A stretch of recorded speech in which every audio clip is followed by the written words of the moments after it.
बिस्मिल्लाहिर्रहमानिर्रहीम। अस्सलाम वालेकुम। यूट्यूब चैनल पर तारिक मतीन आपको खुश आमदीद कहता है। सबसे पहले आपसे वही दरखास्त कि अगर आप चाहें तो चैनल को सब्सक्राइब करें ताकि वो चीज़ें जो मैं चाहता हूँ आप तक पहुँचें वो आप तक पहुँच सकें।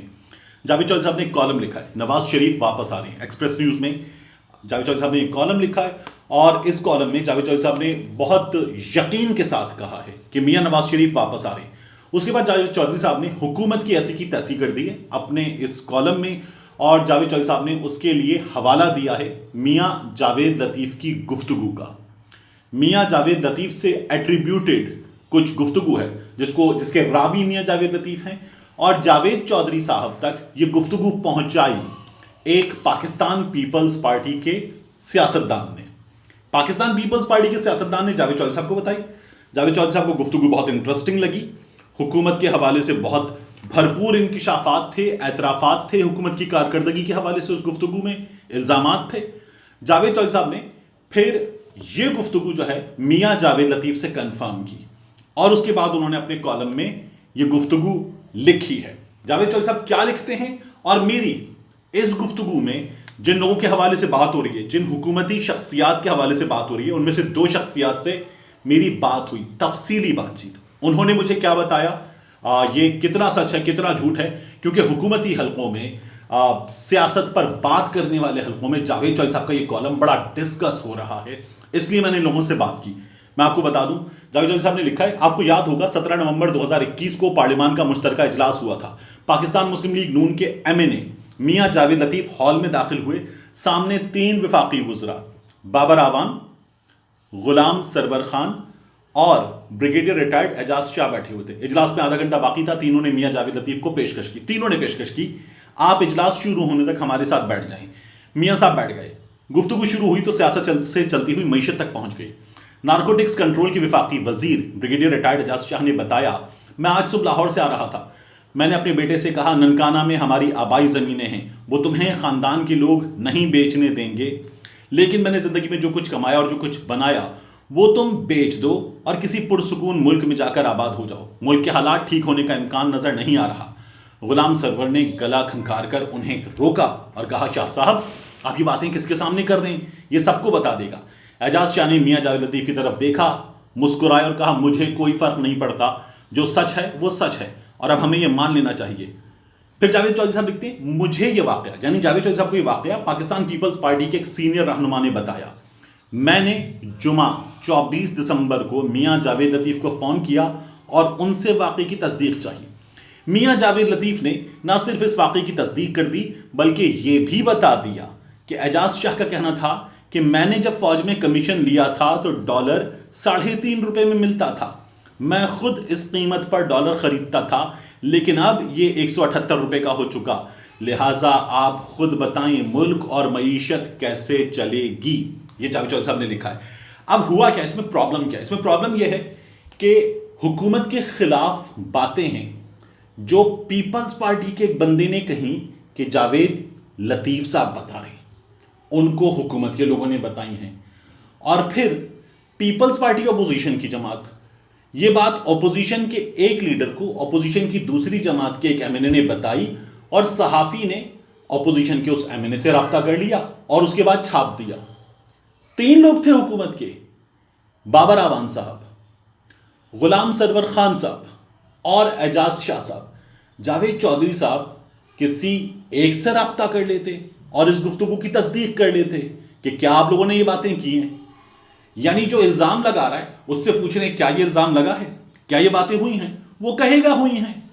मैंने क्या किया, मैंने इस तमाम गुफ्तगू के बारे में पहले फ़ोन किया गुलाम सरवर खान साहब को, उनसे रब्ता नहीं हुआ।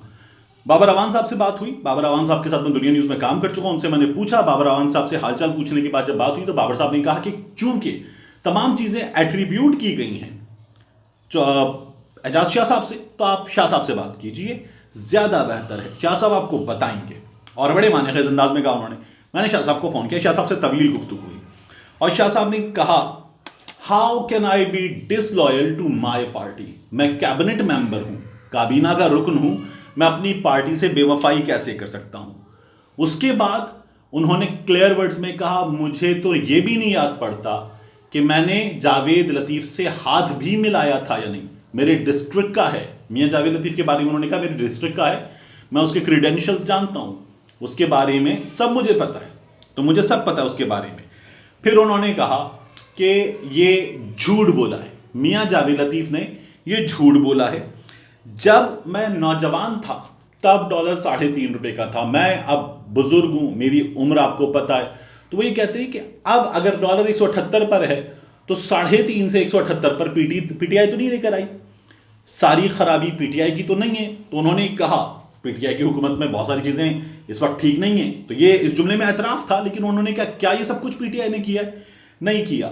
اور پھر انہوں نے کہا کہ میں اپنے ڈسٹرکٹ کے اس آدمی کو جانتا ہوں, یہ کیا کر سکتا ہے, اپنی جماعت کے لیے کیا کر سکتا ہے, میں جانتا ہوں. یہ باتیں انہوں نے کی.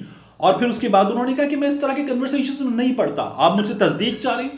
جاوید چودھری نے یہ بات بھی لکھی ہے, انہوں نے کہا کہ ڈالر $3.5 میں ملتا تھا, ہاں یہ بات ہوئی ہے. کہنے لگے ہمارا انٹریکشن ہوا ہے, میاں جاوید لطیف وہاں آئے تھے, ہمارا انٹریکشن ہوا ہے. مطلب انہوں نے یہ ڈیٹیل نہیں بتائی کہ ہم میں سے 3 میں سے کس نے بلایا, یا میاں جاوید لطیف خود آ گئے, دعا سلام کر لی, بیٹھ گئے. انہوں نے کہا ہمارا انٹریکشن ہوا ہے, میں نے تو ہاتھ بھی نہیں ملایا. اور یہ تمام باتیں ہوئیں. اب جاوید چودھری صاحب اس سے آگے جو ہے اپنی صحافتی ذمہ داریاں ادا کرتے ہوئے کیا کر رہے ہیں, اس پر میں آگے جاؤں گا. لیکن دیکھیے یہاں ہونا یہ چاہیے تھا کہ جاوید چودھری صاحب جب میاں جاوید لطیف سے بات کر لیے تو کم از کم ان 3 میں سے کسی ایک سے بات کر لیتے. صحافت, خبر کا توازن, ہم نے جاوید چودھری صاحب کو بطور استاد دیکھا. اس وقت ہونا یہ چاہیے تھا کہ جاوید چودھری صاحب باقاعدہ جو بیلنس ہے اس کے لیے ان لوگوں سے بھی بات کرتے, نہیں کی. آگے جا کے جاوید چودھری صاحب کیا لکھتے ہیں اپنے کالم میں, یہ واقعہ ایک محض واقعہ نہیں ہے, وہ حقیقت ہے جس کا ادراک اب حکومتی وزراء کو بھی ہو رہا ہے. یہ اب جان چکے ہیں کہ ہم ان حالات میں ملک نہیں چلا سکیں گے. اگر کسی کو غلط فہمی تھی تو وہ 20 دسمبر کو کے پی میں بلدیاتی الیکشنز نے دور کر دی ہے. اب اس سے آگے جو ہے جاوید چودھری صاحب لکھتے ہیں کہ میاں نواز شریف سے مذاکرات ہو رہے ہیں, اور اس وقت جو ہے ان مذاکرات کے بارے میں میاں نواز شریف, اسحاق ڈار اور حسین نواز کے علاوہ کوئی نہیں جانتا. اور 3 ملکوں نے ان مذاکرات میں اہم ترین کردار ادا کیا ہے. یہ 3 ملک, ان 3 ملکوں کا انہوں نے نام نہیں لکھا, ان مذاکرات کے گارنٹر ہیں. میاں نواز شریف جو ہیں وہ حالات سنبھال دیں گے, بالکل ٹھیک کر دیں گے. اس لیے یہ بات ہو رہی ہے. کیوں ہو رہے ہیں میاں نواز شریف سے مذاکرات؟ ملک کی معاشی حالت, معاشی لحاظ سے پاکستان تباہی کے دہانے پر کھڑا ہے, یہاں سے واپسی کا چانس نظر نہیں آ رہا. ہم نے غیر ملکی بینکوں سے قرضے لینا شروع کر دیے ہیں, ملک میں پہلی مرتبہ ڈیفنس کے اخراجات پورے کرنے کے لیے بھی قرضے لیے جا رہے ہیں. اور اگر خدا نخواستہ اس صورتحال میں بھارت کی طرف سے کسی قسم کی جارحیت ہو جائے تو ملک کہاں کھڑا ہوگا؟ چنانچہ اس نازک وقت میں مذاکرات ضروری تھے. دوسری وجہ میاں نواز شریف کا مضبوط موقف ہے, اور یہ اس بار پیچھے ہٹنے کے لیے تیار نہیں تھے. ان کے پاس خفیہ کالز اور ویڈیوز کا ٹھیک ٹھاک خزانہ موجود ہے. یہ درجنوں ایسے ریاستی رازوں سے بھی واقف ہیں جن کا اعتراف ریاست کو لے کر بیٹھ جائے گا, لہٰذا فیصلہ ساز قوتوں کو محسوس ہوا ہوگا ہم نے اگر انہیں گنجائش نہ دی, اپنے پرانے فیصلے انڈو نہ کیے تو ہماری آزمائش میں اضافہ ہو جائے گا. اب جاوید چودھری صاحب لکھ کیا رہے ہیں کہ میاں نواز شریف کے پاس راز ہیں, اور وہ اگر ان رازوں کو فاش کر دیں گے تو ریاست کو لے کر بیٹھ جائیں گے. یعنی ایک آدمی جو اس سے پہلے وہ tomahawk missile, Tom cruise missile اور کروز میزائل اور پتہ نہیں کیا کیا عجیب باتیں کر چکا ہے, وہ آدمی پھر راز پھوڑ دے گا. وہ آدمی پہلے بھی یہ باتیں کر چکا ہے, اور اس کے پاس راز ہیں, وہ کیا نہیں کر سکتا. پھر اس کے پاس ویڈیوز کا, آڈیوز کا خزانہ ہے. یہ ہم نے دیکھا ان کے پاس جو خزانہ ہے, جس کے بھانڈے پھوٹ چکے, جس کا ستیہ ناس ہو چکا, کتنا سچا ہے ان کا خزانہ یہ بھی ہم نے دیکھ لیا. وہ مرحوم جج ارشد ملک لکھ کر دے گیا تھا کہ انہوں نے میرے ساتھ کیا کیا ہے. اور اس کے بعد جن کے لیے کہہ رہے ہیں کہ وہ ڈیل مانگ رہے ہیں, وہ ووٹ کو عزت دو کا نعرہ لگا کر جی ٹی روڈ پہ نکل کر جنرل باجوہ آپ مجرم کر کے تمام باتیں کر کے چلے گئے تھے. اکبر نے سنا ہے اہل غیرت سے یہی, میں بار بار یہ باتیں بول چکا.